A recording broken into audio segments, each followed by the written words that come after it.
A ver, Hoy sería la última clase, hoy sería la última clase y la semana que viene Juanjo colgaría el parcial. Y después, bueno, ustedes tienen la fecha para entregar los trabajos prácticos. ¿Cuándo sería la fecha máxima? 23 de junio. Claro, bueno, así que bueno, estamos ya cerrando. Sí, En el cronograma hay una fecha posterior máxima, claro, que es pero una fecha tope, pero esa sí, sería, hoy sería, bueno, nosotros excepcional, porque cerraríamos. Ustedes tienen la semana que viene prácticos antes del parcial.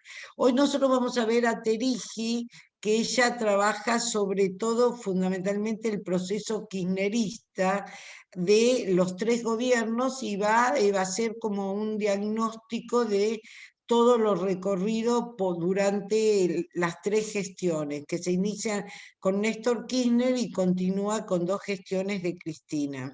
Ella lo que hace es un buen trabajo porque no solamente da cuenta del estado de situación, sino que ella, bueno, hace todo un proceso comparativo entre los 90 y esta etapa que ella va a abordar en profundidad. Y después deja abierta ciertos interrogantes porque ella llega hasta la entrada de Macri.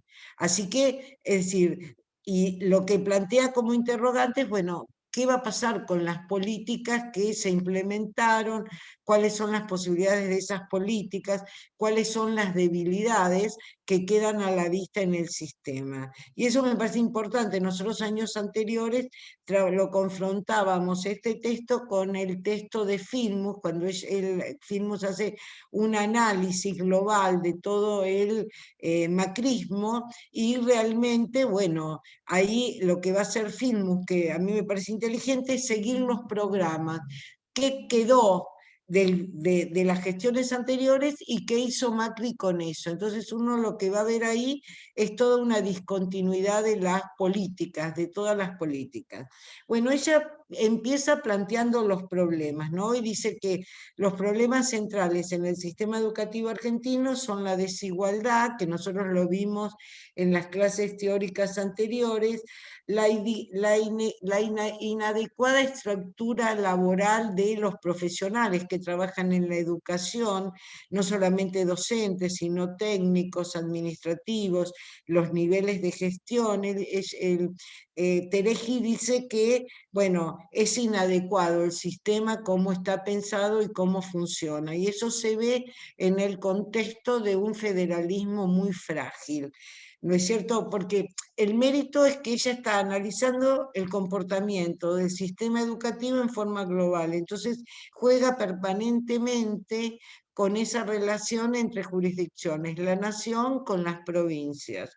Después el rezago de la formación en la población adulta, que también esto tiene que ver cómo en esta etapa, si nosotros vamos a ser estudiantes crónicos y vamos a estar sometidos a una permanente capacitación, lo que ella observa en la población argentina es que no hay canales para que los trabajadores se puedan recapacitar en función de los desafíos o los interrogantes que pueda llegar a plantear el sistema educativo.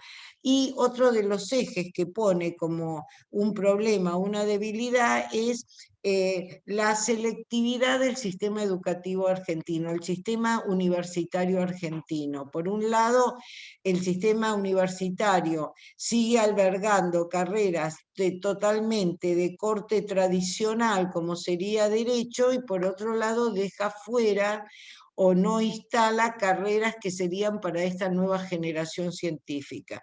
Por lo tanto, ella no se mete con la educación universitaria, pero lo plantea como un eje importante de la estructura del sistema educativo.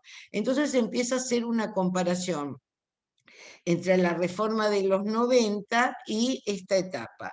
Entonces plantea, bueno, que la reforma de los 90 lo que puso afuera, y lo que profundizó fue la desarticulación institucional, porque lo que hizo fue fragmentar todas las jurisdicciones y dejar a la vista todas las debilidades y las diferencias entre las jurisdicciones. Por otro lado, hay la despecialización de lo que sería la formación docente, ¿no es cierto? Es decir, acá lo que dejó también a la vista fue, ella no habla de baja calidad, sino que hubo un proceso de desprofesionalización de los docentes que conlleva también una falta de capacitación. Otro de los ejes es la despecialización de la escuela técnica. ¿No es cierto? ¿Por qué? Porque el que salió más herido de toda esta reforma fue la educación técnica, porque terminó convertida en una modalidad más del polimodal. Por lo tanto, desapareció como modalidad específica. Después lo vamos a ver. Esos serían los ejes fuertes, y lo que también hizo la reforma del 90 fue la dispersión en la validación de los títulos. Y ella acá plantea lo de la escuela técnica, porque es muy importante, porque llegaron a coexistir más de 160 títulos de escuela técnica diferente. Por un lado, se la hirió de muerte porque se le sacó todo el financiamiento específico y aparte se le incorporó como una especialidad más del polimodal, pero por el otro lado llegaron a coexistir títulos de toda variante. ¿Por qué? Porque cada escuela podía armar su propio proyecto, por lo tanto, el tema era quién certificaba los títulos. Eso es los ejes que pone como consecuencia de la implementación de la reforma de los 90. Y cuando ella empieza a plantear este cambio de rumbo a partir del 2003 con Néstor Kirchner, dice que en esta primera etapa lo que va a hacer el kirchnerismo es atender la crisis, resolver los problemas más urgentes de la crisis, como en ese momento era la huelga de los docentes en Entre Ríos, que hacía 3 meses que no daban clase. Por lo tanto, lo que el gobierno de la educación tuvo que hacer es restablecer y llegar a un piso de cierta normalidad, porque era abrumador la cantidad de problemas que hacía. Otra de las cosas que también se plantearon fue adecuar y ordenar un poco el tema de la carrera docente y el tema de todos los docentes transferidos de nación a provincia, fundamentalmente en el nivel medio y en el nivel técnico, que quedaron en un limbo total porque no se les reconocía sus derechos jubilatorios y aparte quedaron enganchados en toda la estructura de provincia, en el cual no eran comunes ni los títulos, ni las capacitaciones que tenían, ni tampoco las horas que tenían. Este problema se dio fundamentalmente en el nivel medio y terciario, pero fundamentalmente en el nivel medio. Acuérdense que las escuelas primarias ya habían sido transferidas y los jardines de infantes en la época en parte de la NUCE y después con Videla, que se habían transferido todas las escuelas primarias. Y en la época de Menem se va a transferir todas las escuelas secundarias y los institutos terciarios. Lo que ella va a plantear, bueno, que la educación no es un sector cualquiera. ¿Por qué? Porque confluyen dos sectores, por un lado la nación y por el otro las provincias, que representa para las provincias el 31,5% de su presupuesto total.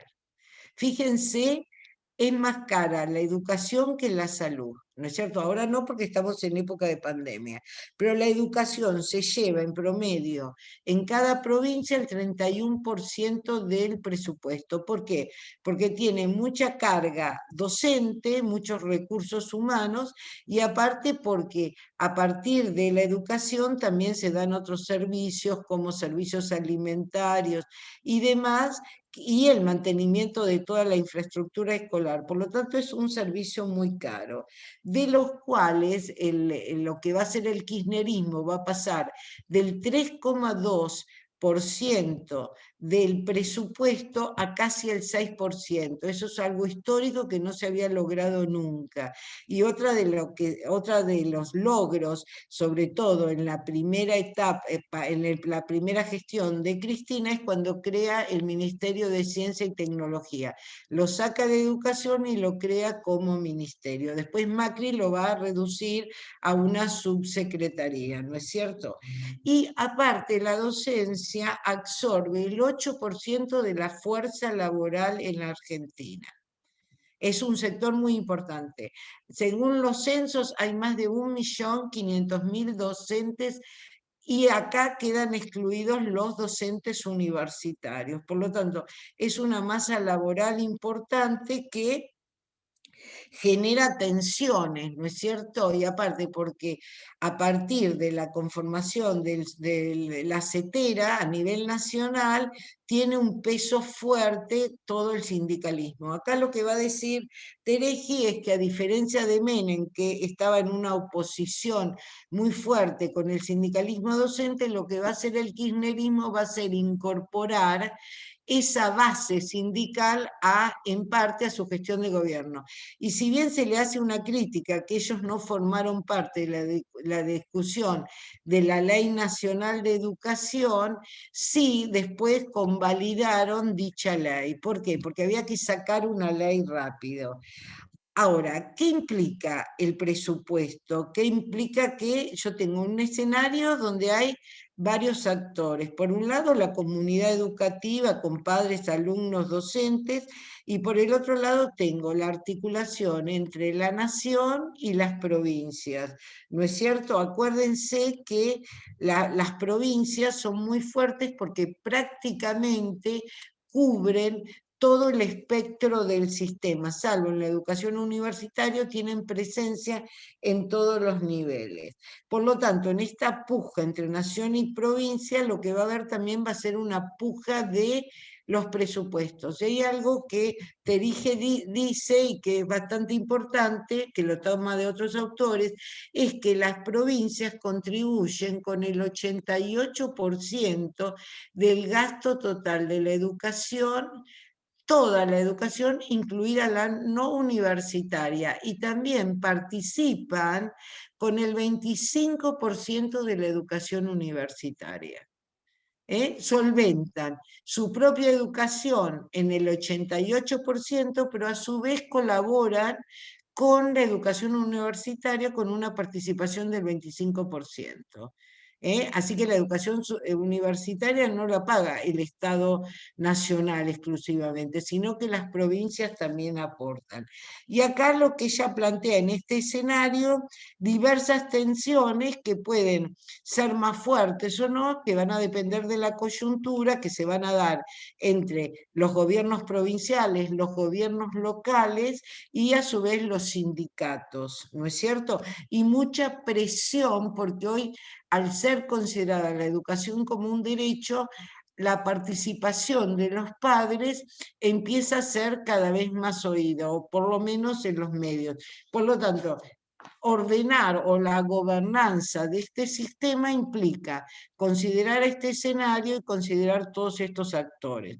Entonces, nosotros dijimos que la primera parte de cuando asume Kirchner da cuenta a través de medidas concretas de la crisis, pero en una segunda parte lo que se va a plantear, se va a caracterizar esta etapa fundamentalmente por el dictado de toda la legislación. Va a ser el gobierno, el primer gobierno que va a crear tantas leyes educativas todas juntas.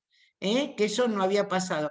Y fíjense lo sorprendente que la última, que es la más importante, que es la ley bisagra, que es la Ley Nacional de Educación. Después se va a crear, a posteriori de esta ley, la ley de los centros de estudiantes, se va a crear todo lo que va a ser las leyes de protección de la infancia, que tienen que ver también mucho con la educación, aunque son específicas del campo de la infancia. Pero nunca ningún gobierno había creado semejantes baterías de leyes. ¿No es cierto? ¿Qué es? Garantizar el salario docente, garantizar los 180 días de clase, garantizar el tema fundamentalmente la ley de financiamiento educativo. Otra ley que es sumamente importante es la ley de educación técnica. Y por último, la ley de educación nacional. Ahora, ¿qué va a plantear? ¿Qué va a plantear Terige? ¿No? Ella va a decir, bueno, esta ley es una ley bisagra, ¿no es cierto? ¿Por qué? Porque va a ordenar el funcionamiento de todos los niveles, va a asegurar la obligatoriedad por primera vez de la escuela secundaria, va también asegurar con una ley posterior, porque esto no está en la Ley Nacional de Educación, la obligatoriedad de la sala de 4 años, ¿no es cierto? Y esto lo que va a hacer es ir agregando elementos al sistema educativo. Entonces dice, bueno, acá se empieza a discutir la relación entre calidad, ¿no es cierto?, y inclusión. La última etapa va a estar signada por el tema de la inclusión. Entonces, bueno, va a decir, bueno, hay que pensar la calidad. La calidad es un concepto que viene de lo que es administración de empresas y fundamentalmente marca un piso que tienen que tener los recursos o los productos. Pero lo que va a decir ella, bueno, calidad en qué contexto, calidad para quién, y si es tan fácil pensar la calidad en el sistema educativo, ¿no es cierto? Es decir, esto plantea toda una educación y después cuando ella lo plantea como una debilidad, va a decir, bueno, la calidad quedó depositada o quedó bajo la mampara de la estandarización de las pruebas de evaluación. ¿No es cierto? Es decir, pues yo puedo medir la calidad si yo tomo pruebas estandarizadas, tanto en pruebas nacionales como internacionales, que me dicen dónde estoy yo parado. Pero de lo que va a decir Terige, bueno, la calidad es otra cosa. Y eso no se debatió y no hubo tiempo o no se dieron las condiciones para que eso se debatiera. Nosotros dijimos, otra de las leyes que se va a crear es la ley que va a asegurar en el sistema universitario el ingreso irrestricto y el no pago de aranceles universitarios. Si bien ella no analiza el tema universitario, dice que, bueno, en este gobierno, en estas 3 gestiones se crearon 17 universidades nacionales. No solamente se completó, porque esto también lo había hecho Menem, las universidades del conurbano las crea Menem en los 90. Es decir, los resultados positivos que uno puede decir, bueno, ¿cuáles fueron los resultados de todo el proceso de los 90? Que se trabajó con los contenidos básicos y comunes. Por primera vez la nación pudo establecer un currículum que era común a todas las jurisdicciones y a su vez se creó lo que se llamó la Red Nacional de Formación Docente, que esto era muy importante porque por primera vez el Estado creaba un órgano de capacitación para su propio personal, aunque no correspondía a su jurisdicción, ¿no es cierto? Y también se implementaron servicios de información educativa por orientaciones de los organismos internacionales y por primera vez desde el sector educativo se empezó a producir información, se empezó a producir muchísimas estadísticas. Las estadísticas que existen en la educación no existen en otro ministerio, es decir, las de salud son escasísimas, las de desarrollo social también, en cambio, las de educación son sumamente importantes. Y también esto planteó que se empezaron a construir indicadores. Un indicador era, por ejemplo, el indicador de la deserción, de la retención, por primera vez pudimos medir. Otra de las cosas que dejó el proceso de los 90, bueno, fue la creación de las universidades del conurbano, la Universidad de Quilmes, unas cuantas. Menem creó como 9 o 10 universidades, pero en el kirchnerismo se crearon 17, y no solamente en el conurbano, sino que se crearon en el interior del país, como Mercedes y otros lugares bastante alejados de centros urbanos importantes, y las provincias pudieron tener sus propias casas de estudio. Ahora, ella deja el tema universitario y empieza a plantearse, bueno, cómo se dio el gobierno del sistema. Entonces plantea que si bien existieron las leyes son importantes porque plantean un horizonte, pero las leyes no pierden valor si no se las ejecuta a través de políticas públicas y prácticas. Por lo tanto, yo tengo una batería de leyes, pero si yo no las puedo implementar, esas leyes se convierten en leyes muertas. Es como, por ejemplo, si uno va al campo de la infancia y ve que hay 10.000 leyes a partir de la Convención de los Derechos del Niño y hacen agua por todos lados. Entonces, lo que plantea, bueno, es que una de las debilidades del gobierno kirchnerista fue el tema de la planificación, porque hay 2 etapas que ella pone, del 2003 al 2008, 2009, cuando ella plantea que en esta etapa se plantean orientaciones, porque también la crítica que le hace a la ley nacional es que no fija metas, sino orientaciones.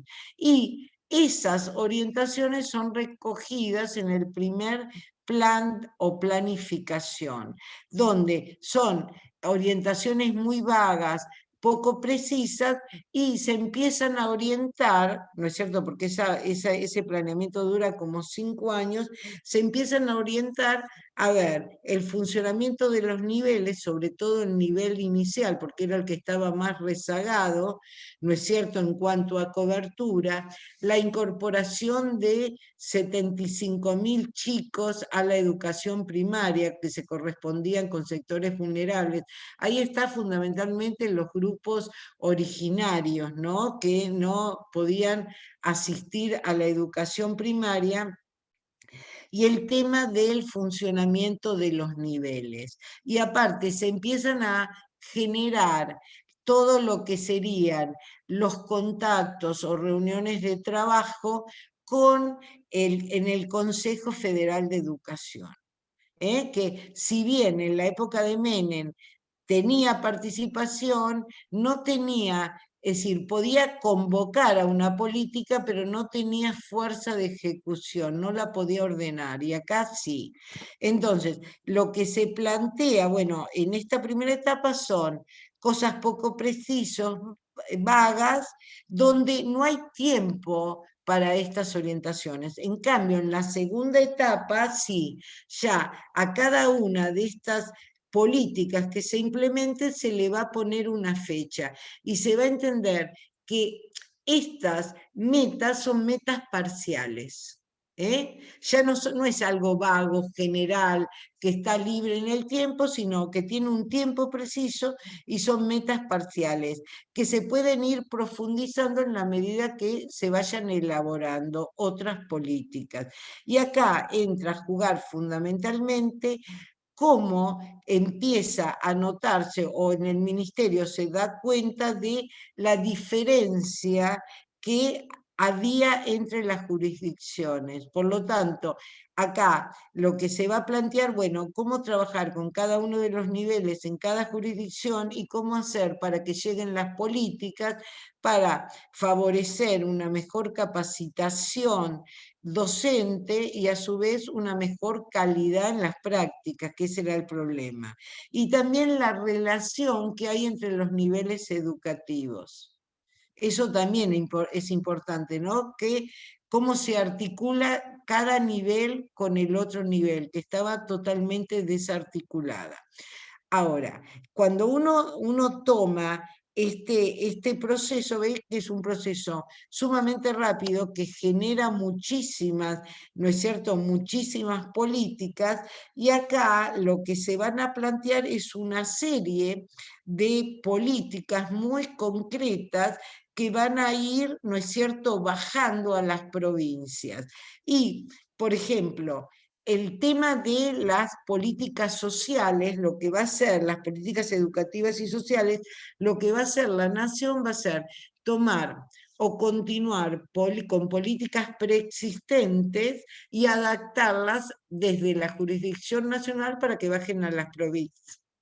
Y estas dos políticas son las políticas de las becas, que también habían sido creadas por orientación de los organismos internacionales en el año 1996-97, donde se ubicaba a escuelas específicas dentro del plan sociales, los planes sociales que llegaban a cada escuela, pero eran pocos. Por ejemplo, Mar del Plata, con la cantidad de servicios que tenía, solamente tenía 4 escuelas primarias, 4 de GFE bajo los planes sociales, y todos los años le llegaba una cantidad bastante importante de dinero para que los docentes compraran material didáctico, y a su vez estas becas también iban a los alumnos. Ahora, cuando en el gobierno de Cristina se implementa la asignación universal por hijo, la OH, estas becas pierden relevancia. ¿No es cierto? ¿Por qué? Porque el AUH era de carácter universal y iban dirigidos a un sujeto, niño o adolescente, y no a un sujeto alumno. Por lo tanto, estas becas van a quedar solamente para aquellos chicos que estén en guarda, ¿no es cierto?, por problemas de tenencia de los padres y que estén bajo la órbita judicial, y aquellos chicos que estén presos. E incluso se va a direccionar partes de estas becas a ciertas instituciones que se dedican a abuso y demás. Es decir, ese dinero va a ser direccionado ahí, pero van a perder relevancia en su condición de becas educativas.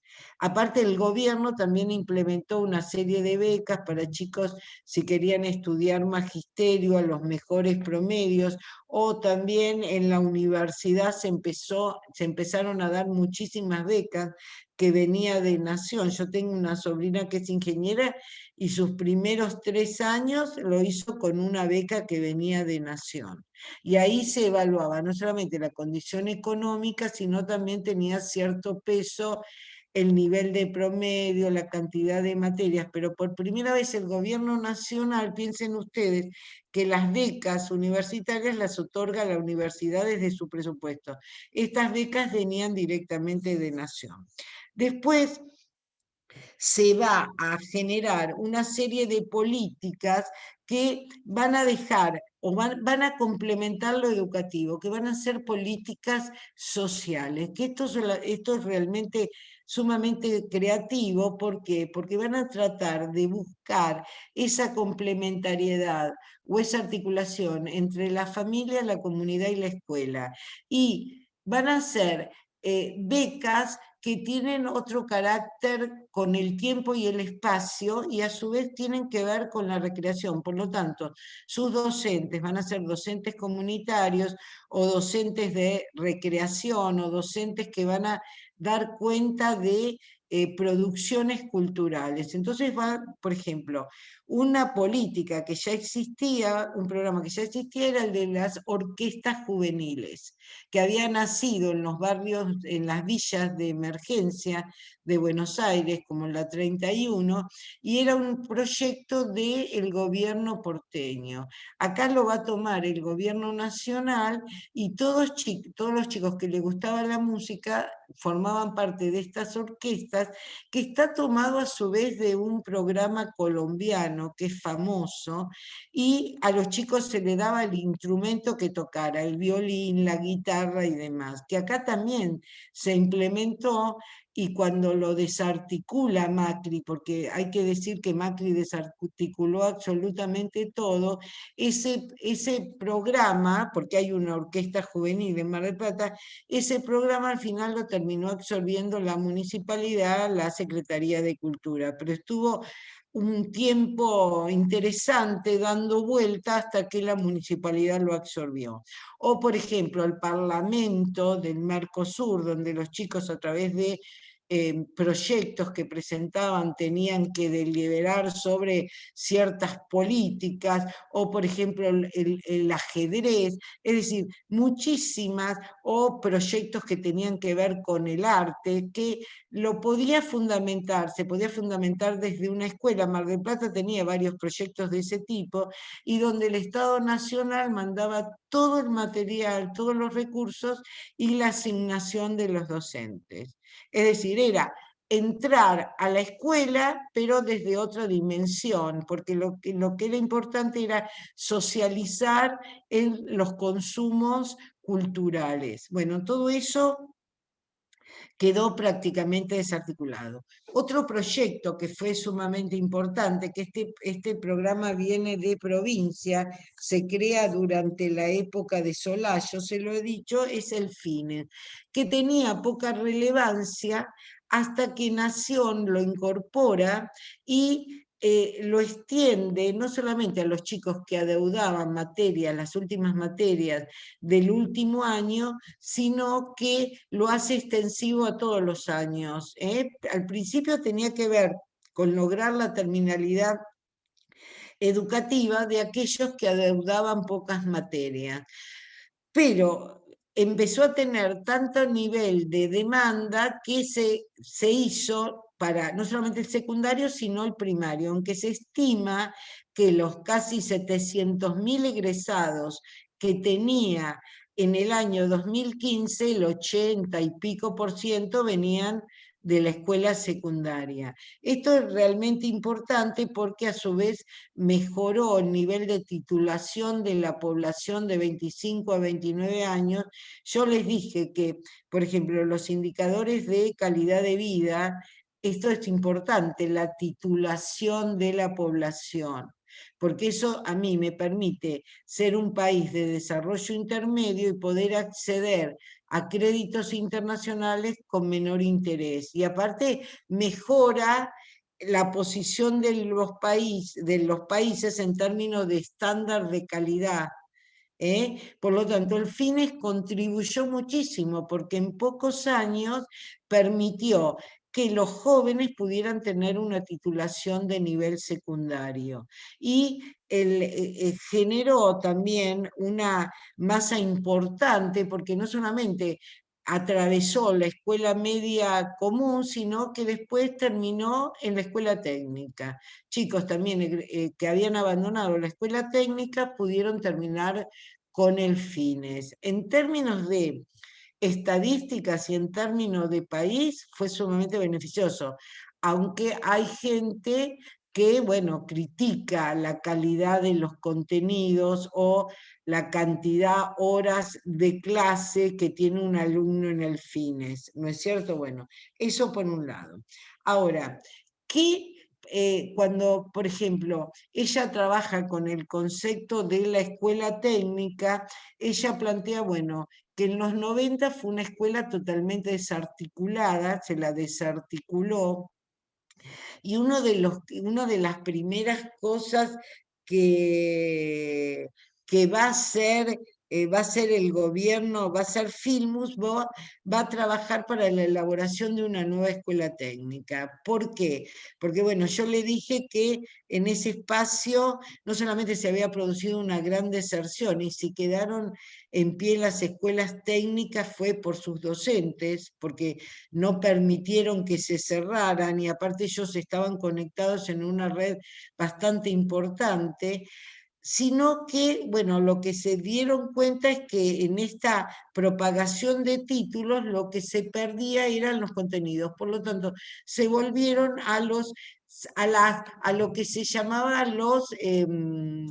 la familia de los títulos, que eran los títulos tradicionales. Ahora se han incorporado 2 títulos más. Uno es el de minería, por la importancia que ha cobrado la minería en la Argentina, pero se volvió a la especialidad de mecánica, química, maestro mayor de obras, electrónica, y bueno, me debo olvidar de alguna más, de alguna. En total son 6. Y a su vez se hizo un registro nacional de las escuelas técnicas del país. ¿Por qué? Porque en ese proceso en que se había transferido las famosas CENET, que eran algo así como 190 en todo el país, a las provincias, se habían armado un maremándum total. Por lo tanto, se hizo un registro nacional de todas las escuelas técnicas. Piensen que en el sistema educativo no se conocía cuántas escuelas técnicas tenía el país. Porque se conocían las nacionales, pero en las provincias se habían empezado a crear escuelas y nadie sabía. Bueno, se hace un registro nacional, se forma una comisión de especialistas, se homologan los títulos, ¿no es cierto? Por eso se vuelve a esas 6 familias de títulos y se crea dentro de la educación técnica lo que sería la educación técnica de nivel medio. Acuérdense que la técnica es una modalidad, pero la educación técnica de nivel superior. ¿Qué significa esto? Se crean institutos técnicos superiores, que acá en Mar del Plata tenemos uno, que la mayoría de la gente no sabe que existe, que está detrás de la Escuela 1, y donde se estudia técnico, en una época era técnico para máquinas de tejido, es decir, especialidades que no tienen las escuelas técnicas comunes, pero es un técnico superior. O, por ejemplo, cuando uno piensa en técnica, no es solamente en la industria, sino son escuelas agrarias. Por ejemplo, en Miramar existe un instituto superior que está orientado a todo lo que es la investigación rural. ¿Por qué? Porque en ese lugar hay 2 escuelas muy importantes agrarias. Una era nacional, piensen que esta escuela tan importante en la década del 90 recibió un subsidio de España y montó todo un campo a nivel automatizado y una escuela rural provincial. Por lo tanto, ahí lo que se hizo fue un instituto superior orientado a todo lo que serían los recursos agrícolas, pero también puede ser recursos mineros o recursos de la pesca, ¿no es cierto? Porque empezaron a florecer este tipo de especializaciones. Lo que va a asegurar también la ley de financiamiento de la educación técnica es que le va a imputar a la educación técnica, aparte del presupuesto específico que le asigna cada provincia, el 0,2% del presupuesto nacional consolidado. Es decir, el Estado Nacional en su presupuesto tiene que destinar un 0,2 a la educación técnica, tanto de nivel medio como de nivel superior. ¿Eso qué significó? Que ese dinero puede ser solicitado por cada institución para mejorar o construir infraestructura y a su vez recursos tecnológicos. Y se habilita a las escuelas técnicas hasta que puedan presentar hasta 5 proyectos por año para comprar tecnología. Por ejemplo, acá la escuela de Alberti que le compró un brazo robótico. O, por ejemplo, en la escuela del puerto, un soldador para soldar los barcos, soldar bajo el agua. Ahora, el valor de esos proyectos, una escuela podía recibir hasta $50.000 por año. Es decir, elaboraba un proyecto, lo justificaba y el Estado le giraba de ese presupuesto $10.000 por proyecto. Por eso lo que va a decir Terigi es que este es el nivel de educación que más creció en alumnado. Más o menos de 460.000 alumnos pasó a casi 560.000, creció un 22%. Y fue desde las escuelas técnicas donde se crearon las tutorías, los planes de mejoras y demás. ¿Por qué? Porque uno de los problemas de la escuela técnica es el abandono de los alumnos por la doble carga. Fundamentalmente son escuelas de doble jornada. Por lo tanto, los problemas que tienen es el abandono. Y uno de los problemas es que las escuelas estas habían quedado abandonados, no solamente por la deserción de los alumnos, sino por la obsolescencia tecnológica, porque la tecnología, si nosotros dijimos que cambia tan vertiginosamente, si vos no comprás tecnología en forma permanente, no tiene sentido lo que le enseñés a los chicos. Por lo tanto, son escuelas sumamente caras. La educación más cara en el país es la educación técnica y la educación especial.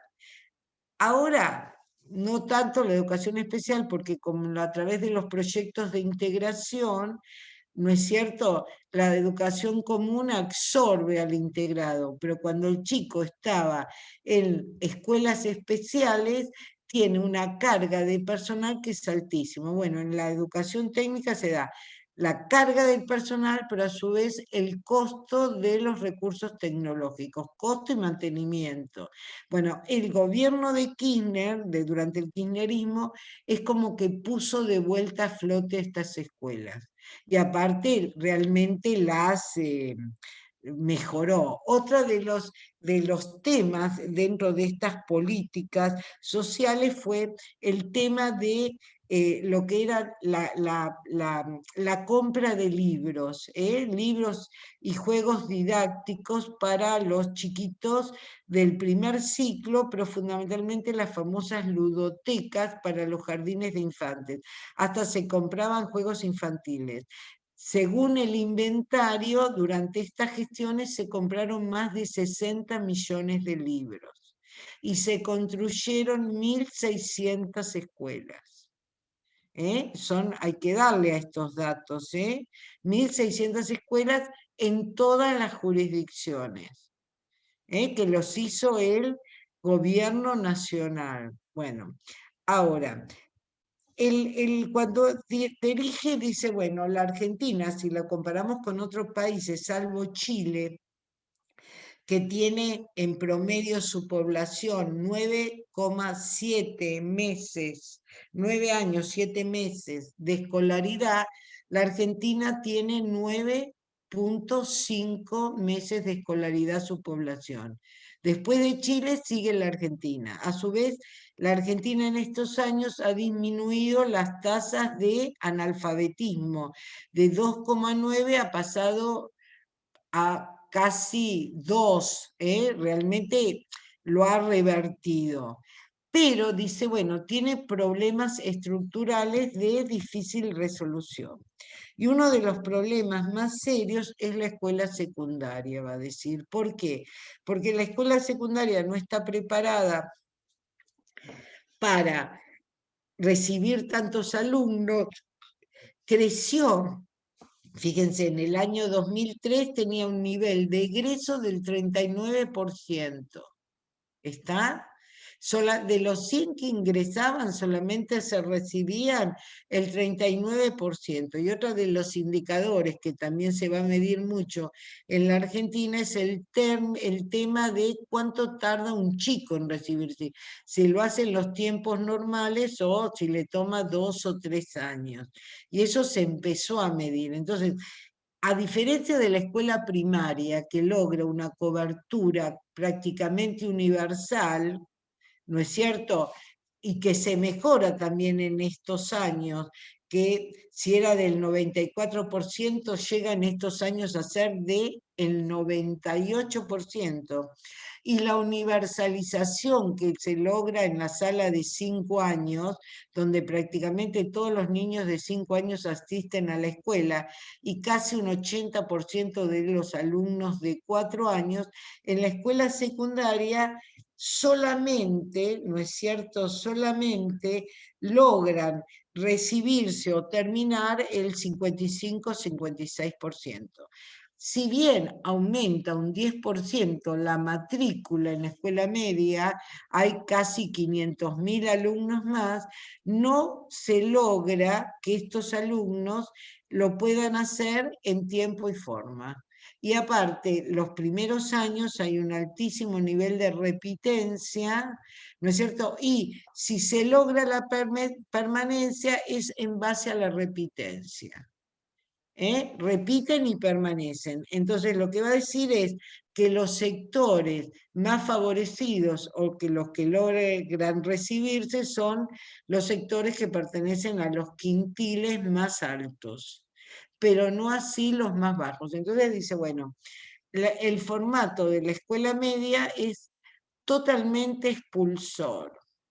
Es totalmente expulsor, porque la escuela no está preparado para estos alumnos. Acuérdense que la Ley Nacional de Educación convierte al nivel en obligatorio.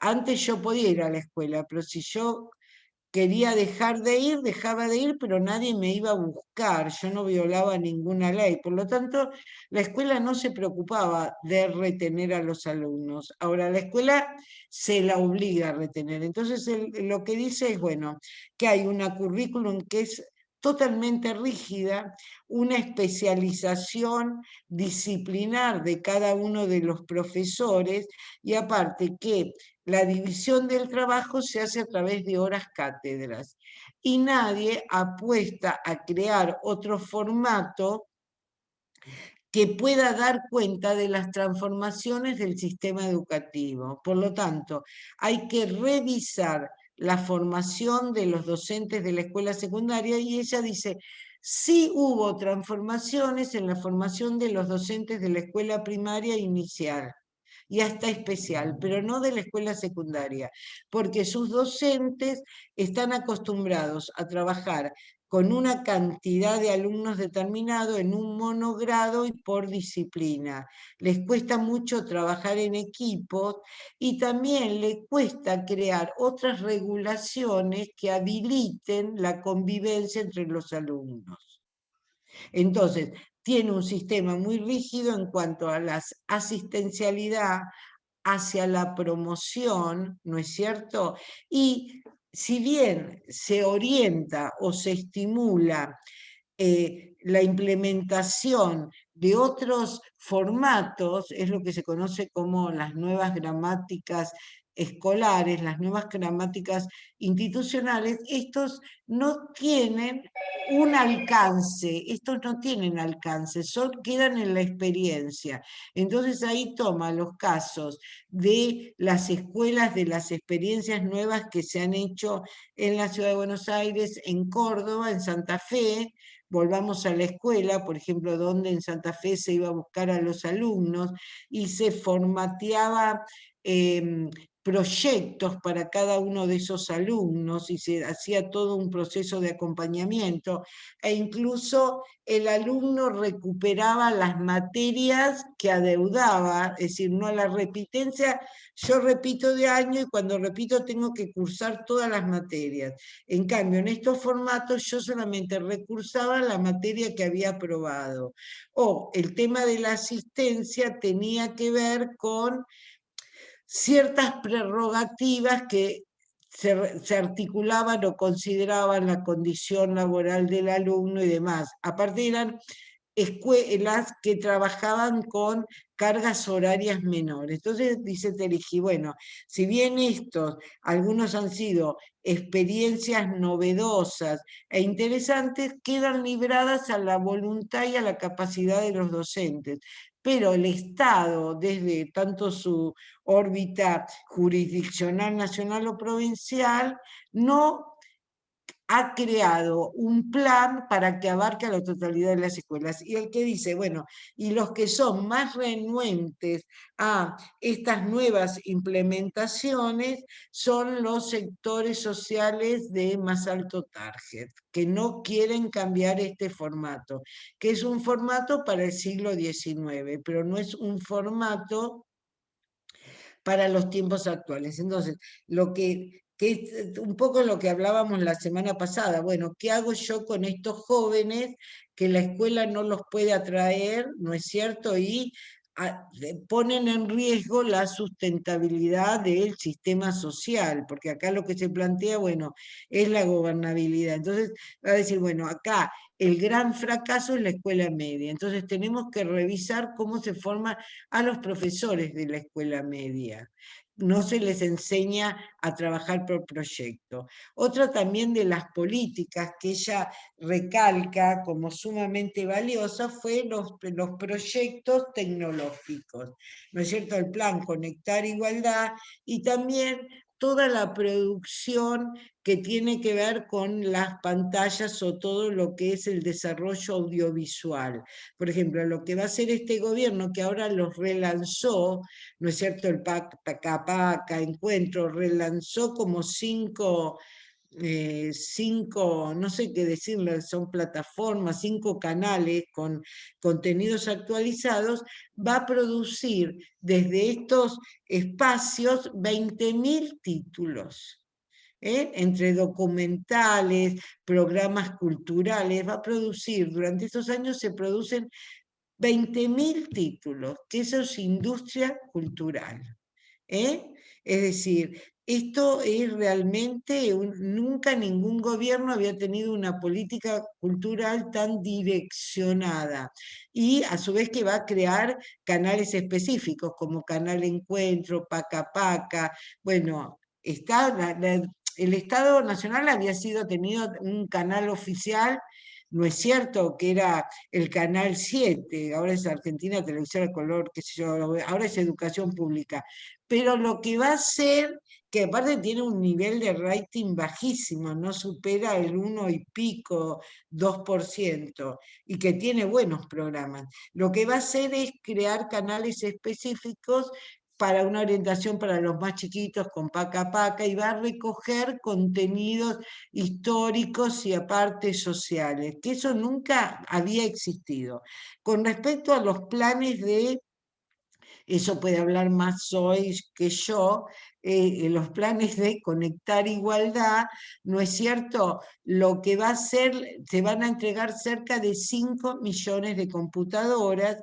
Estas computadoras van a funcionar, ¿no es cierto?, con un piso tecnológico, van a estar conectadas las computadoras entre ellos y el Estado tiene que asegurar la conectividad y a su vez se las va a dotar a cada computadora de contenidos específicos.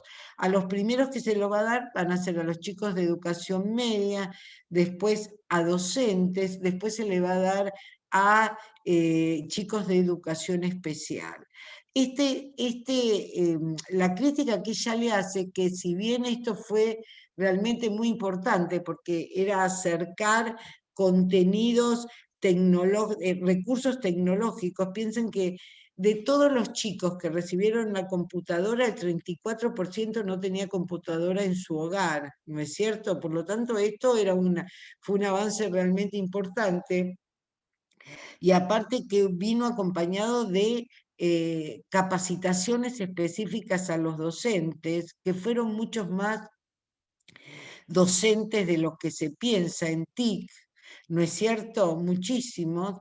Y a su vez, lo que ella dice, bueno, es que esto realmente es un programa muy caro, porque aparte vos todos los años tenés que hacer una erogación, porque el chico se va y al principio tenía que dejar la computadora, pero después el chico se llevaba la computadora, por lo tanto vos todos los años tenés que estar renovando ese capital. Y ese fondo salió del ANSES, que es el Fondo de Sustentabilidad del ANSES, por lo tanto ese es dinero que es para los jubilados. Entonces, bueno, si bien es una política avanzada, una política progresista, porque aparte de esas computadoras se le daban a chicos de educación pública, no privada, en los fondos, sacar fondos de los jubilados no era lo correcto.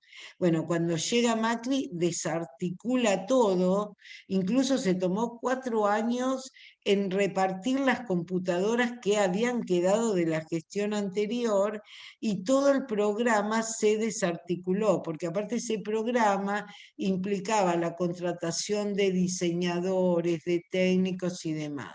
Y una de las críticas que le hizo también al programa, es no haber dotado de técnicos en cada lugar, porque si a vos se te rompía la máquina, la tenías que mandar a Buenos Aires.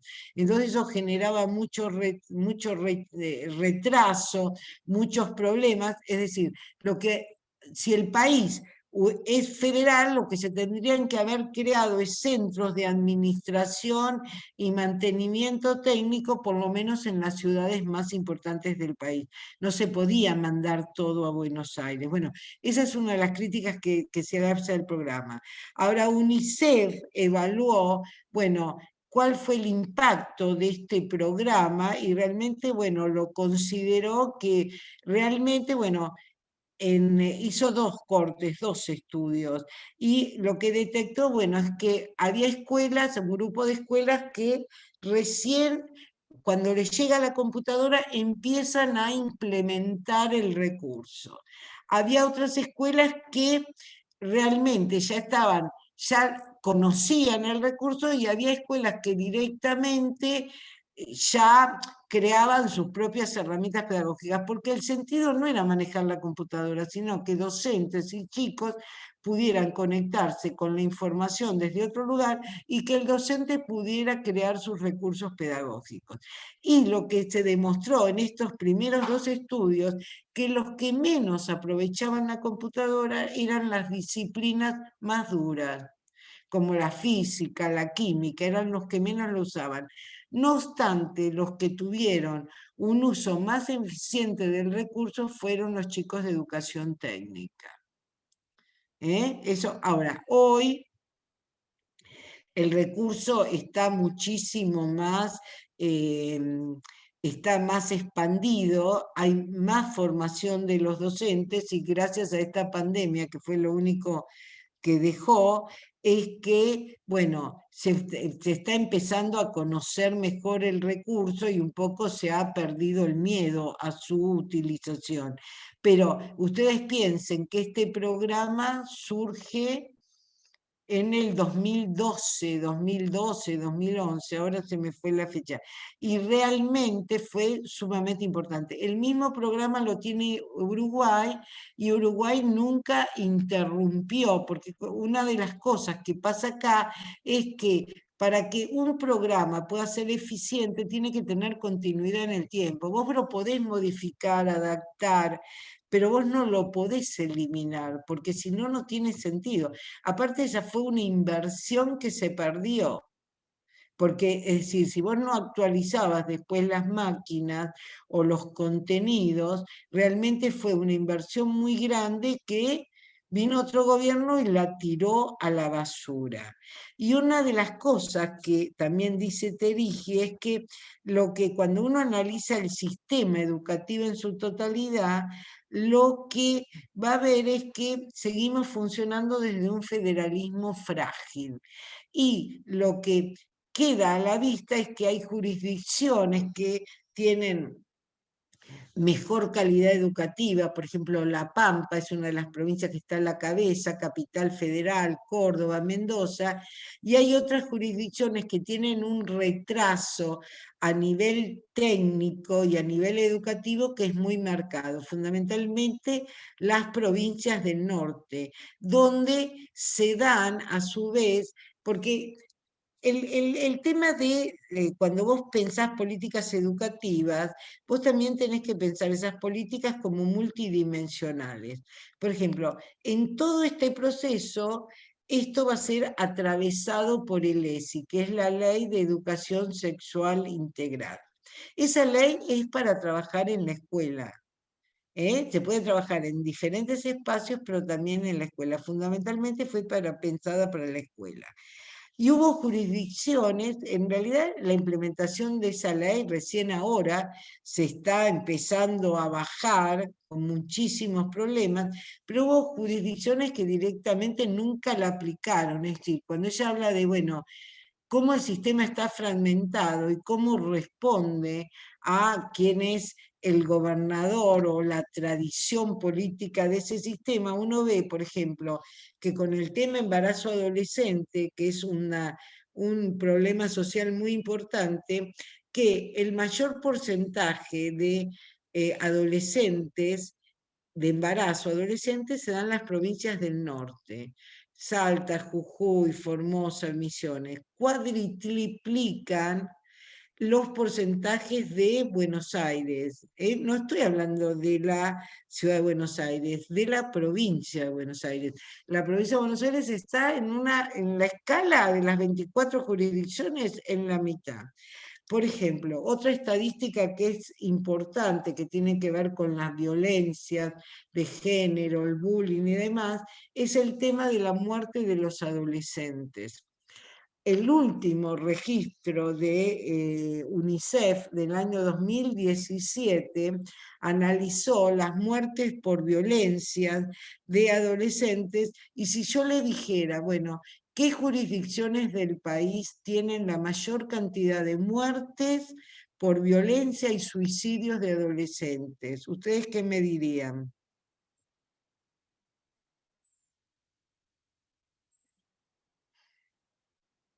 No, Capital, bueno, Capital tiene otro problema. No, ¿no se les ocurre? ¿Qué diría la lógica? ¿Que es Capital o las grandes ciudades? Bueno, No, me suena más al norte, sí, a las grandes ciudades. Catamarca, Jujuy y Salta. Tienen Porque los índices. los he visto en la calle, a los chicos sin nada en la vida que hacer, vendiendo una piedrita para juntar plata, es muy fuerte. Bueno, pero tienen los índices más altos de suicidio y violencia. Es decir, los adolescentes saben que se mueren no por causas naturales, sino que la causa de mortalidad de los adolescentes o jóvenes son los accidentes de tránsito. Y aparte se mueren 4-1 varones sobre mujeres. Y aparte está el tema de las peleas y toda la historia. Uno diría, bueno, el conurbano o la provincia de Buenos Aires apuesta una cantidad importante porque somos 17 millones de personas y debe haber 5 millones o 6 millones de jóvenes.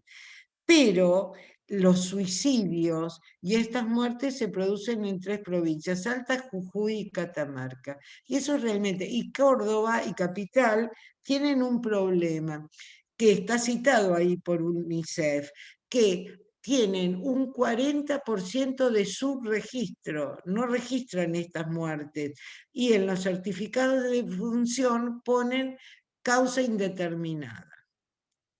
Piensen que uno de los problemas del país es la falta de estadísticas. Si yo no tengo información, no puedo pensar políticas públicas serias o con algún nivel de coherencia. Entonces, año 2017, no 2000 ni 1990, lo que ellos descubrieron, piensen que para hacer una investigación así uno tiene que trabajar con los certificados de defunción, que no se contatan ni suicidios ni muerte por violencia, sino que se le pone causa indeterminada. Entonces, estos temas, embarazo de adolescente, el tema del bullying, el tema de las violencias, son trabajados también en el ESI. Ahora, si yo no no implemento este programa, ¿no es cierto?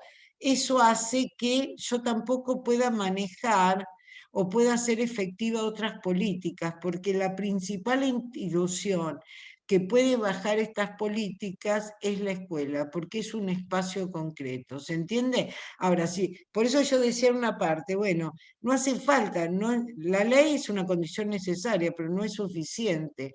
Si yo la ley no la aplico a través de políticas y prácticas concretas, la ley se convierte en letra muerta. Cuando se hace la crítica, o Terigi le hace la crítica a las gestiones de las 3 gestiones, bueno, dice que no pudo fortalecer el federalismo. ¿Por qué? Porque son 24 jurisdicciones con orientaciones políticas diferentes, con resabios muy conservadoras en algunas de ellas, donde ellos, por ejemplo, los NAC, Núcleos de Aprendizaje Prioritario. Si Menem había creado los CBC, contenidos básicos comunes, acá van a surgir los NAP, núcleos de aprendizaje prioritarios, donde se trabaja sobre el currículum y se establece un piso de contenidos. Ahora, el tema es cómo vos bajás esos contenidos. Y ahí es donde el gobierno nacional pierde fuerza, porque puede orientar, porque puede regular, pero no implementa, son las provincias las que implementan. Y cada jurisdicción lo interpreta como puede o con los recursos.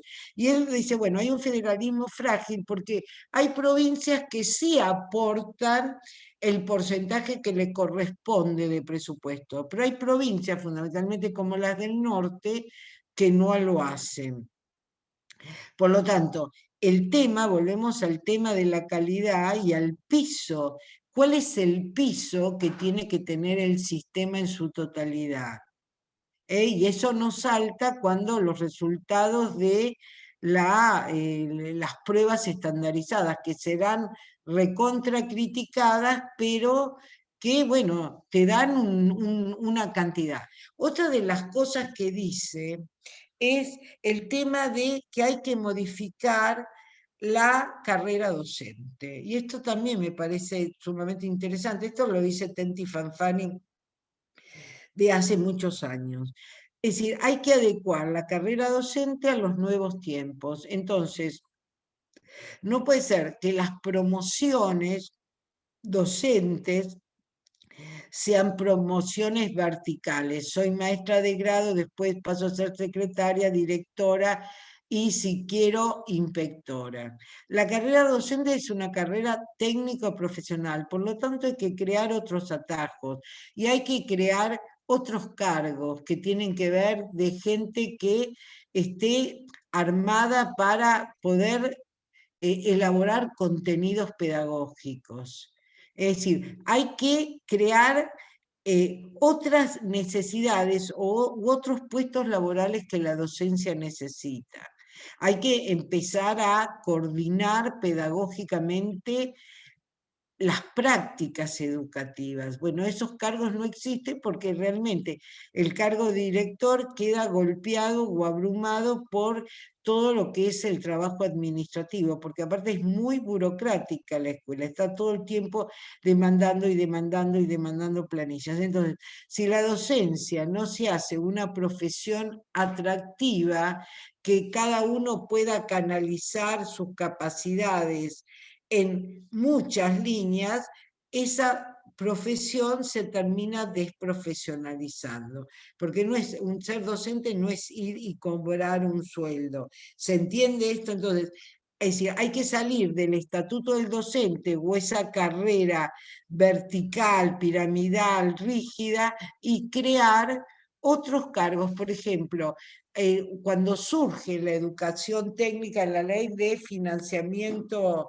de la escuela técnica, uno de los problemas que se les armaba es que tenían que elaborar proyectos. Si querían tener plata, tenían que elaborar el proyecto. Entonces empiezan a crear y empieza a aparecer el cargo del que tenía que armar los proyectos. Eso no estaba previsto, no está previsto un cargo así.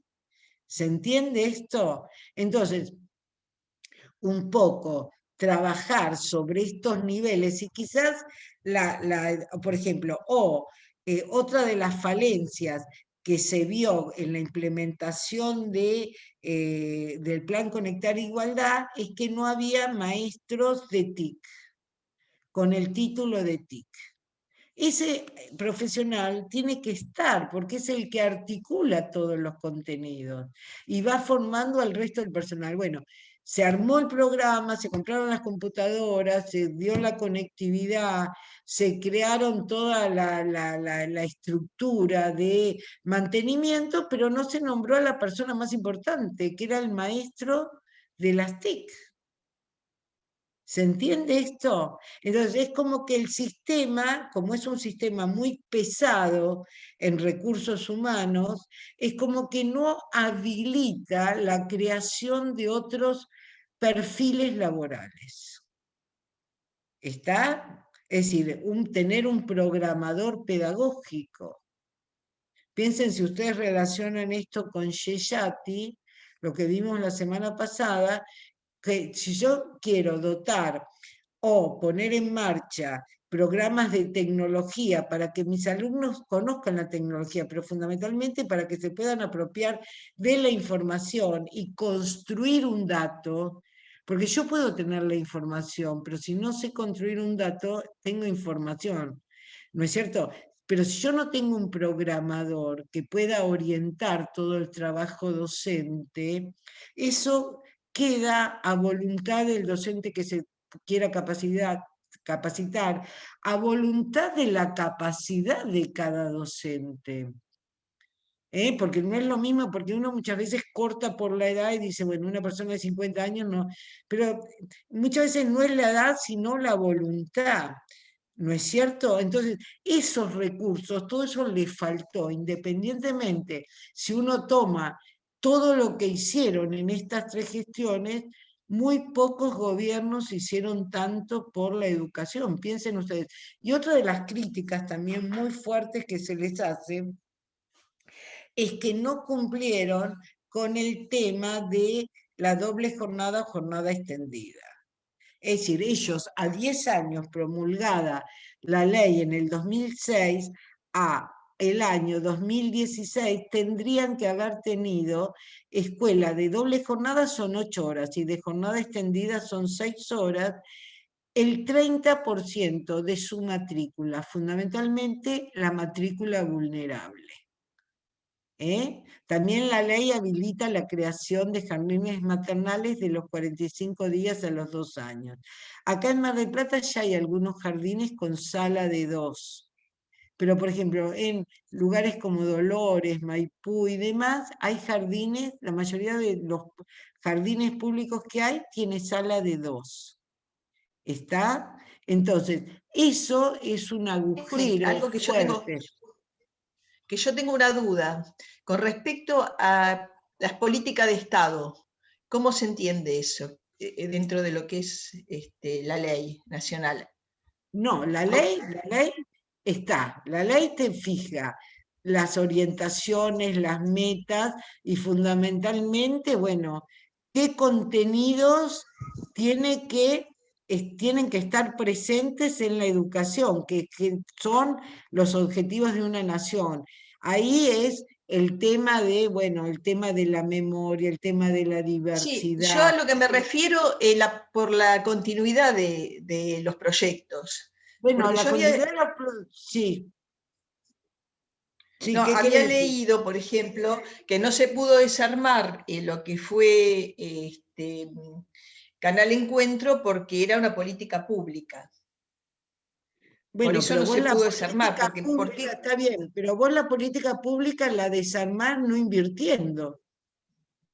Es decir, vos no la matás. Macri, ¿qué hizo? No hizo al 4.º año que se fue, primero echó a los técnicos o echó a los programadores, pero el programa lo dejó, no lo bajó, pero no invirtió un peso más. Entonces los programas se terminaron muriendo, como con las orquestas juveniles o el juego de ajedrez. Esas políticas públicas vos las podés bajar porque no tienen una ley específica. ¿Está? Claro, a eso voy. Macri no podía desarmar Alguna forma. la obligatoriedad del secundario o la sala de 4. Por eso en su gestión de gobierno dijo, voy a crear 3.000 jardines. Creó 116. ¿Por qué? Porque eso te lo decía la ley nacional y una ley la baja otra ley.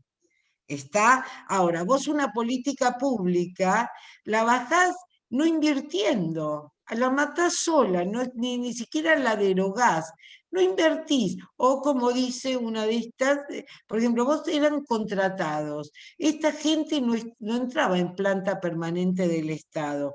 Por lo tanto, una de las cosas que también hace el Estado es precarizar su fuerza laboral. Eran trabajadores con contrato, vos no le renovás el contrato. Macri asume en diciembre, en febrero ya habías echado casi 600.000 contratados. ¿Se acuerdan que era la época, el pleno verano, que salían a la calle? Porque fueron desmantelando todo. En todo, fundamentalmente empezó con todas las políticas culturales, porque son más intangibles. Por ejemplo, él no podía desarticular la UH, la asignación, porque necesitaba una ley para bajarla. Independientemente de eso, duplicó los planes sociales que había dado Cristina, porque para contener a la gente de abajo tiraba planes, porque si vos ves con los planes que llegó y con los planes que dejó, fue una cosa infernal lo que hizo. Pero a nivel educativo, por ejemplo, en la provincia de Buenos Aires se cerraron escuelas rurales, se cerraron escuelas de las islas, no se creó una sola escuela. Se abandonó la compra, por ejemplo, comprarse 60 millones de libros, que significó todo un florecimiento de la industria editorial, pequeñas editoriales que empezaron a generar puestos de trabajo y producciones propias. Todo eso terminó. Ahora las empresas, las industrias editoriales están en la lona, porque piensen en el costo de un libro. Bueno, lo que Terigi dice es, bueno, que, por ejemplo, una de las cosas que fue un avance es que el Consejo Nacional de Educación tiene ahora, ya no sugiere, sino que puede imponer con el voto de los 24 ministros de todas las jurisdicciones.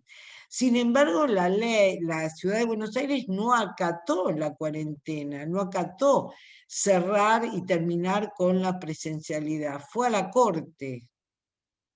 Entonces, el Consejo propone y una jurisdicción toma la decisión que quiere. Ahora, la provincia de Buenos Aires le falló en contra a los padres, porque ahí estuvo muy astuta la Corte, porque ahí la Corte dijo que la educación pública, la educación es un atributo de los gobiernos provinciales. En cambio, la jugada de la reta fue decir, bueno, el gobierno nacional no tiene injerencia en la educación, es un atributo de las provincias. Ahora, habría que decirle a la Ciudad de Buenos Aires que no es solamente la Ciudad de Buenos Aires, es la capital de todos los argentinos. La Ciudad de Buenos Aires nos pertenece a todos los argentinos, eso nadie lo dice. Bueno, sin embargo, él no acató lo que decía el Consejo Nacional de Educación. ¿Se entiende esto? Entonces, lo que dice Teregi es, bueno, a partir de todas estas reuniones, a partir de formar mesas de trabajo entre los niveles primarios, secundarios, de todas las jurisdicciones, se va avanzando. También se hacen planes bilaterales, también se hacen contactos con otros países. Es decir, piensen que el Ministerio de Educación de la Nación es un ministerio sin escuelas. Y salvo las universidades, por ejemplo, otra de las cosas que no hizo el gobierno en esta etapa fue modificar la ley de educación superior, que ahora supuestamente iba a ser tratada, pero la pandemia la frenó. Y según me dice mi nuera, que la vio, no tiene grandes cambios ni grandes transformaciones, habría que verla. ¿Se entiende esto? Eso quedó intocado. Lo único que se hizo es crear una ley donde se aseguraba que el no pago de aranceles y el ingreso irrestricto. Que si uno vuelve a Dubet y dice, ¿es saludable o es eficiente que no haya, que el ingreso sea irrestricto? Por ejemplo, entran a esta facultad de psicología 1.200 alumnos por año. ¿Necesita un país? ¿Necesita tantos psicólogos? Esos son, cuando ella habla, bueno, pensemos la calidad.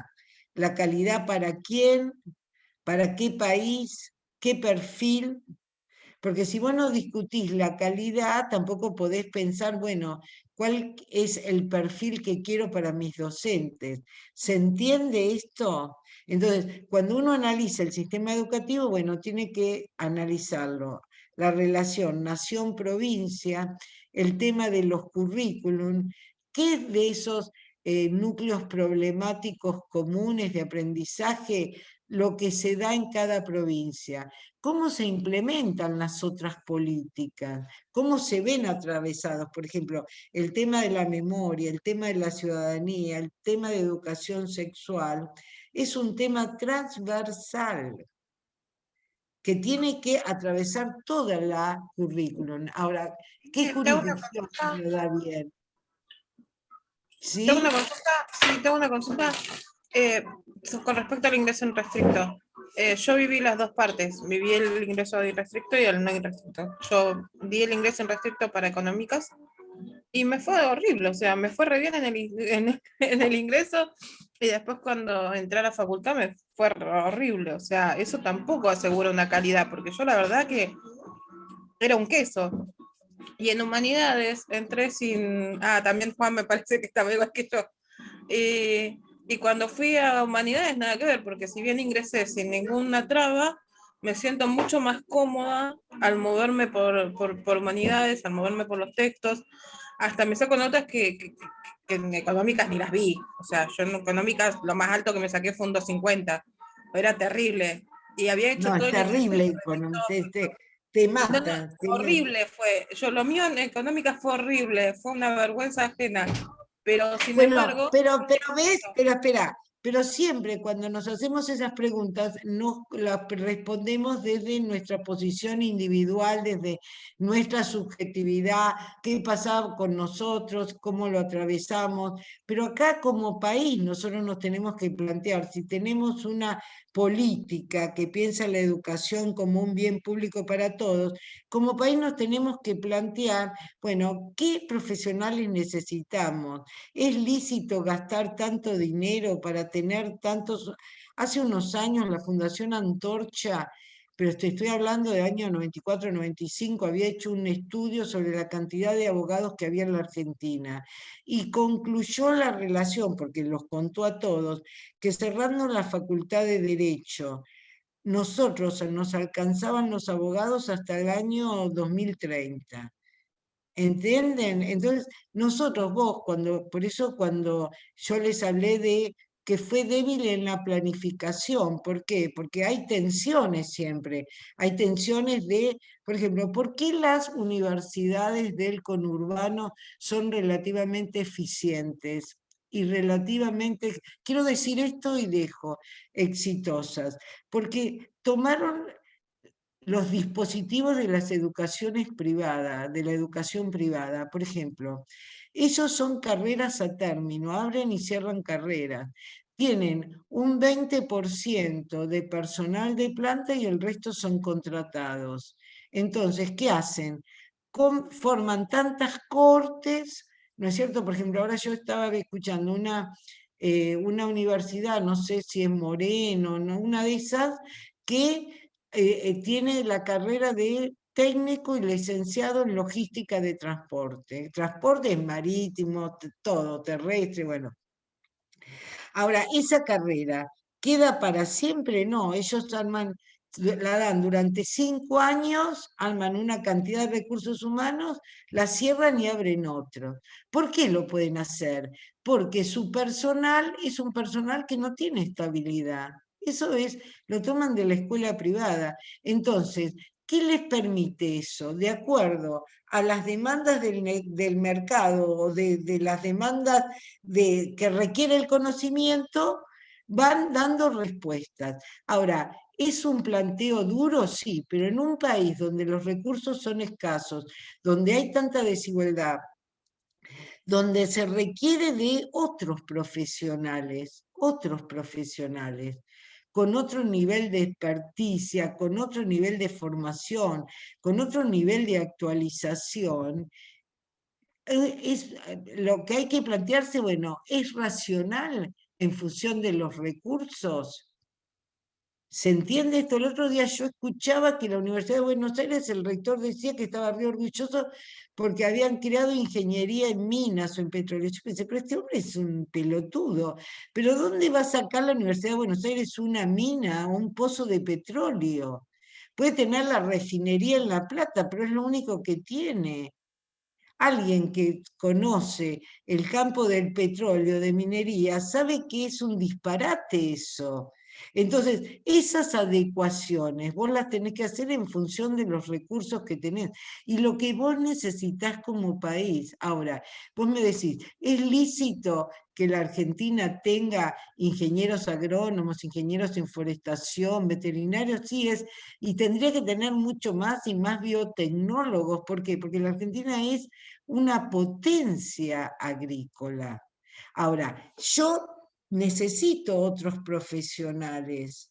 Entonces, ahora, vos andás a cerrar una carrera de derecho. No solamente van a salir los estudiantes, van a salir todos los docentes. Cuando andás a cerrar psicología, en Europa nadie estudia lo que quiere, estudia de acuerdo al cupo y de acuerdo al promedio que tenés. Y los cupos se abren y se cierran. Necesitamos tantas enfermeras, bueno, entran tantas enfermeras, tantos trabajadores sociales, tantos trabajadores sociales. Son los países desarrollados. Es decir, también hay que aprender de la economía. Sí, Juanjo, ¿querías decir algo? Sí, buenas tardes para todas y todos. No, solo aclarar ahí alguna cuestión que por ahí, que vos lo planteaste, Irene, y con respecto a qué decía la ley anterior, la ley de educación superior, y con respecto al tema del ingreso y la modificación, ¿no? Como la ley de educación superior de los 90, lo que incorpora para el tema universitario y el ingreso es la cláusula Ferreira, que significa que las universidades que tenían se denomina cláusula Ferreira porque era el decano de medicina que en ese momento estaba enfrentado con el rector de la Universidad de Buenos Aires, y planteó en la ley que las facultades que tienen, las universidades que tienen más de 100.000 estudiantes pueden fijar su política de ingreso. Y en este caso, la única que cumplía esa condición era la Universidad de Buenos Aires. Luego llega la Universidad Nacional de La Plata, que tiene más de 100.000, y ahí también se da una atención con hasta dictámenes acerca, no solo dictámenes, es decir, Era terrible La llegó a Plata la entrar a Corte, medicina, era llegó a la terrible. Corte. ¿Y qué permitía la ley? La otra modificación, que es las dos que planteó Irene, la posibilidad del cobro de aranceles de grado. Sí permitía los aranceles de posgrado y en general el sistema no lo hizo, salvo en un periodo en la Universidad de Córdoba, que era un cobro de cooperadora casi forzosa durante el periodo del rector de Lich, y luego eso se fue anulando en esta línea, ¿no? Y en Sí, función de lo que decía... Sí. pero exhibía la formación de grado, pero no de pregrado, por lo tanto las Las tecnicaturas se tecnicaturas, sí. Las tecnicaturas Eso fue un problema. las tecnicaturas y las carreras a distancia. En la nueva ley Sí. le plantea la gratuidad y hay todo un desafío para las propias universidades porque el no cobrarlo le significa que cómo financia su planta docente. En general, estas carreras, hay algo de lo que planteó, que eso fue bien de los 90, y era lo que decían los organismos también, cuando lo planteó en la clase Irene, es decir, en la necesidad de formar recursos propios.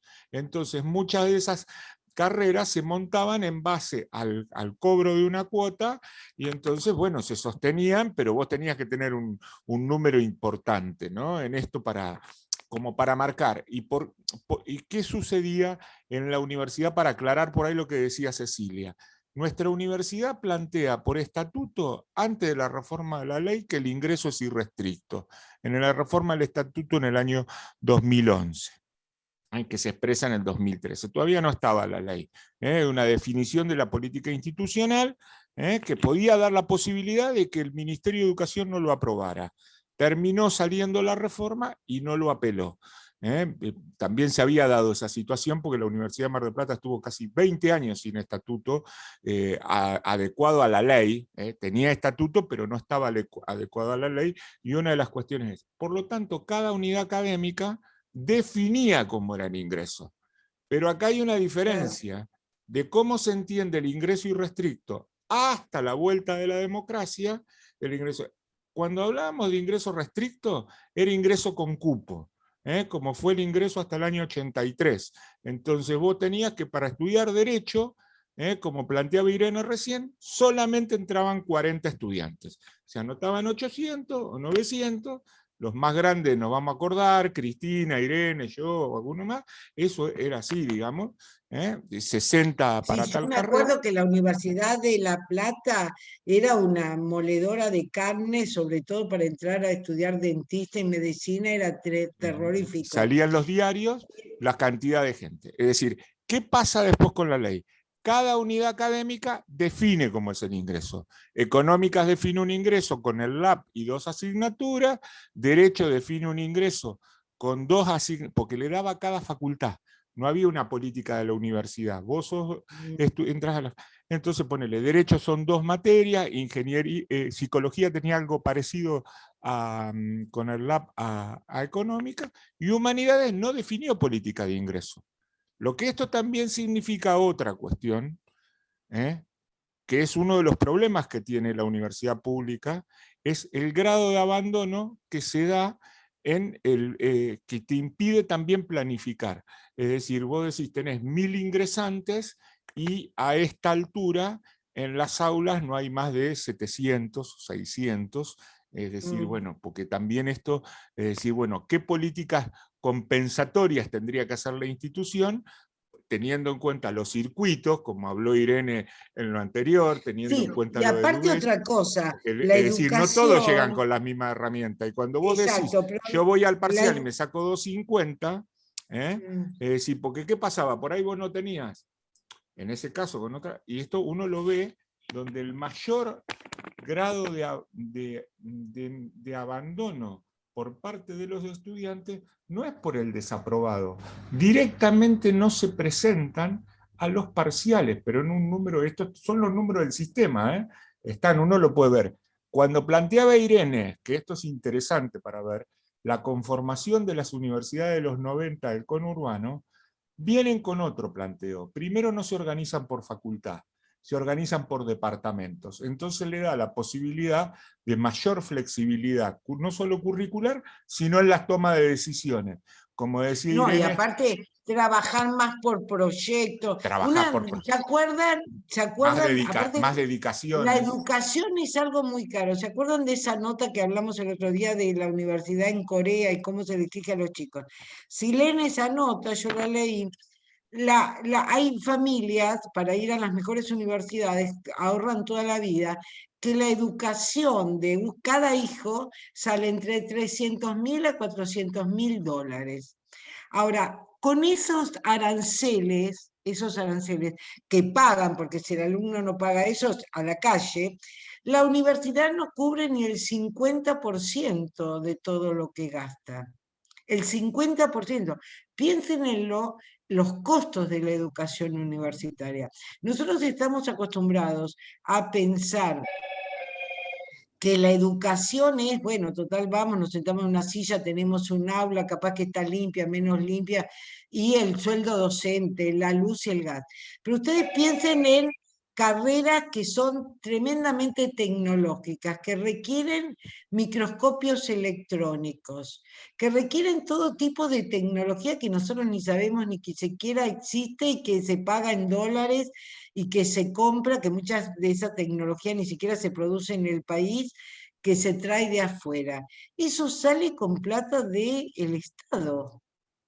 ¿Entienden? Entonces, lo que uno cuando trabaja en términos de una macro política pública, como es la política educativa, como es la política de la salud, hoy la pandemia, todos los recursos se dedican a la pandemia, es la macro política que nos atraviesa a todos. Pero piensen que la educación también es una macro política. Dentro de todas estas decisiones está, bueno, ¿cuánto gasto yo en cada nivel? Por eso, esa política de incentivar la educación técnica tenía sentido, porque se estaba dando todo un proceso de reactivación económica y vos tenías que formar fuerza de trabajo acorde a esa nueva tecnología, ¿entendés? Y fíjense, si ustedes leen Yeshatik, dice que las capacidades o los trabajadores que tienen más posibilidades de ser recapacitados y reinsertados son los técnicos, por eso él toma la industria automotriz, que es una industria para la Argentina de punta por todo, por la tecnología que utiliza, todas las autopartes que mueve. Piensen que las 4x4, la Argentina es la primera productora mundial de 4x4, porque vieron que los mercados se van especializando. Entonces, ¿vos qué necesitas? Técnicos. Técnicos que a su vez estén familiarizados con todos estos procesos de reconversión tecnológica. Entonces son decisiones importantes. No es solamente pensar, bueno, los chicos que ella también, Terigi dice, bueno, también se plantea la enseñanza de una segunda lengua, inglés, y se planteó, bueno, la calidad defectuosa o insuficiente, porque eso venía desde la época de Menem, enseñarle a los chicos inglés a partir de 4º grado. La experiencia dice que en las escuelas públicas vulnerables, el chico apenas maneja bien su idioma, enseñarle otro idioma. Bueno, eso tiene que ver con una política pública que hago con inglés, pero hay decisiones que son más importantes. Y aparte también las tensiones entre las provincias. Vos podés decidir un montón de cosas en una reunión, todos levantan la mano y después se van y hacen lo que quieren. Por ejemplo, cuando mandaban los preservativos, los anticonceptivos a las provincias del norte, se encontraron en muchas jurisdicciones que se vencían esos anticonceptivos porque no se los daban a nadie y el gobierno nacional los mandaba, que fue el programa de desarrollo reproductivo, y fíjense cómo lo inician, y con esto voy terminando, cómo lo pone en marcha Kirchner, porque yo hice un trabajo de investigación sobre eso. En el año 2004, cuando está la conferencia de Beijing, que esta fue amiga mía, Virginia Franganillo, compañera mía de la facultad, ella fue la primera directora del Consejo Nacional de la Mujer, que fue una de las minas que más hizo por el tema mujer y género. Entonces, ellas van a Beijing y ellas querían llevar la propuesta de la Argentina del aborto y Menem no se lo permite. Entonces negocian, porque Virginia era sumamente inteligente, bueno, yo no llevo el aborto, pero vos me das el cupo de 30. Cada 2 cargos uno tiene que ser mujer, el cupo femenino para ser diputada, senadora y demás. Menem se lo da. En esta generación, porque Virginia también en un momento se hace menemista, iban a las conferencias internacionales de mujer y le hacían firmar a Menem cualquier cosa, que firmara planes de salud reproductivas, de esto, de anticoncepción, de esto, del otro. Menem, por supuesto, nunca puso en marcha absolutamente nada, nada, porque uno estas cosas las desconoce.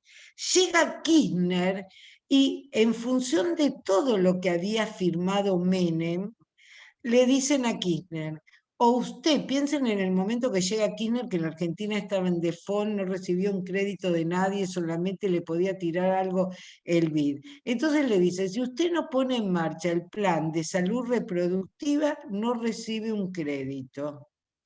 Y Kirchner lo puso en marcha. Y si ustedes ven el éxito de ese programa, no en el norte, pero el éxito de ese programa, van a ver que si ustedes comparan el censo del 2001 con el censo del 2010 y van a ver la cantidad de hijos que tenían las mujeres pobres en promedio en la Argentina, la cantidad de hijos que tenían en promedio en la Argentina las mujeres en 2001 y la cantidad que tenían en 2010, se van a sorprender de cómo bajó.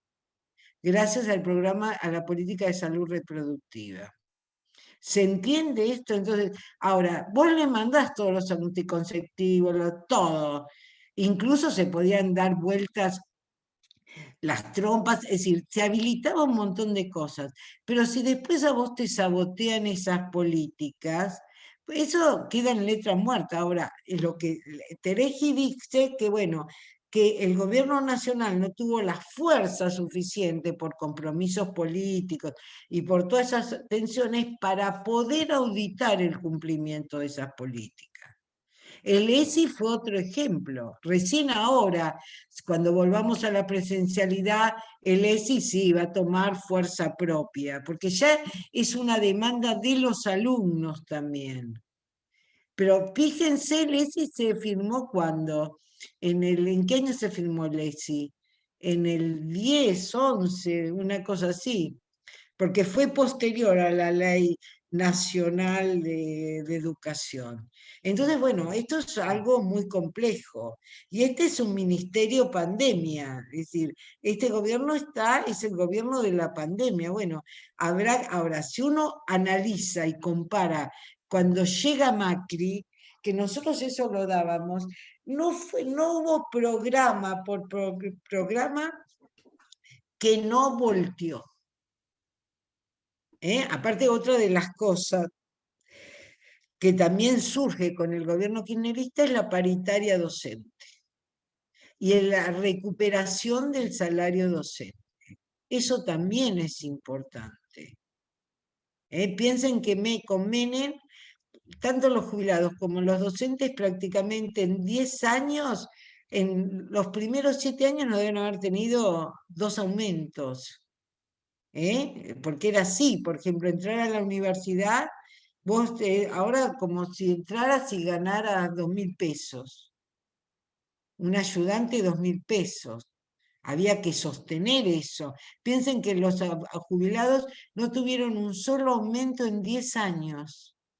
En un país, como no había inflación, no había aumento para nadie. Pero los salarios eran paupérrimos, ¿se entiende esto? Entonces, bueno, cuando uno analiza cómo funciona un sistema y quién cruje y quiénes son los actores del sistema.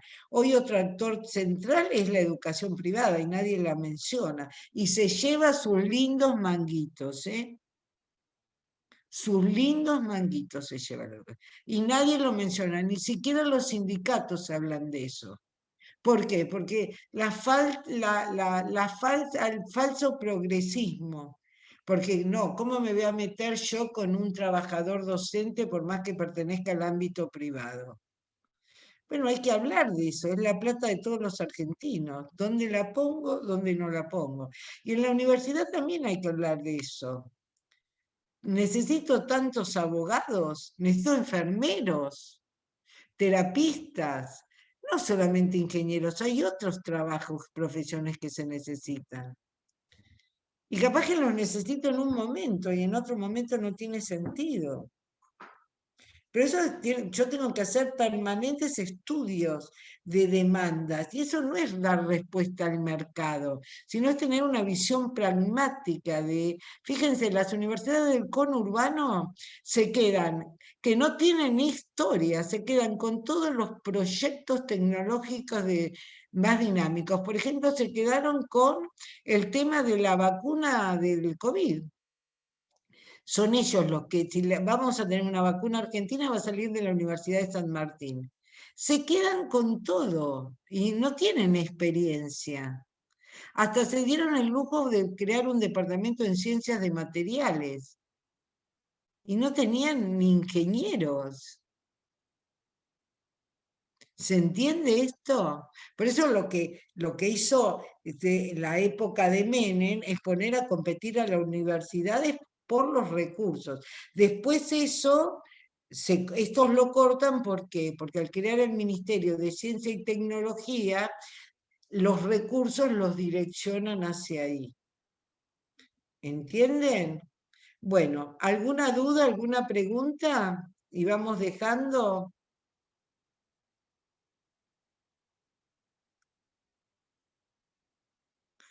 ¿No hay preguntas? El rol de los organismos internacionales durante el kirchnerismo. ¿Cómo? No, el rol Kirchner se lo sacó de encima porque al pagarle al banco, al Fondo Monetario Internacional, los 10.000 millones de dólares, ya no venía el fondo a auditar ni a controlar las políticas públicas. Igual, trataba de entrar a través de créditos blandos del BID y todo lo demás, pero ya se lo había sacado de encima porque al no tener deuda tenía soberanía política. Bien. ¿Se entiende esto? Y hay, digamos, como para completar, también hay otro hecho ahí, que es la crisis de Lehman Brothers, ¿no? Y el Sí, impacto que de esto tiene de 2008. 2008-2009. Por lo tanto, ahí lo que es interesante, que bueno, habría que, digamos, cómo la CEPAL plantea en este nuevo paradigma, que se va a plantear el objetivo de las metas 2021. Entonces va a plantear para América Latina la posibilidad de metas para cumplir con respecto al tema de mayor cobertura de obligatoriedad, y lo va planteando en conjunto con lo que hoy son la Agenda 2030 de los Objetivos de Desarrollo Sostenible. Pero ¿qué le pasó? Parte de esto, que también cooperaba España a través de la OEI, la crisis española de 2008-2009 no pudo poner fondos para la cooperación. Entonces, bueno, quedó en los países de renta más baja, digamos, tipo Bolivia, Paraguay en su momento. Pero digamos, ahí lo que vos ves, Cristina, es justamente que no, en el caso de la Argentina, pagando la política de desendeudamiento, le quita esa condicionalidad, ¿no? Claro, claro, se ve claramente. Y ahora anda a sacártelos de encima estos. Bueno, vamos a estar informando por el aula, después lo vamos a definir con Cristina, Zoe y con Augusto. Seguramente vamos a hacer una consulta martes o miércoles previa al segundo parcial, como hicimos con el primero. Lo mandamos por el aula, porque tenemos que arreglar horarios de nuestra agenda. Si les parece, vamos finalizando acá, si no hay ninguna otra pregunta. Nos estamos viendo entonces. Bueno, Dale. dale. Gracias, hasta luego.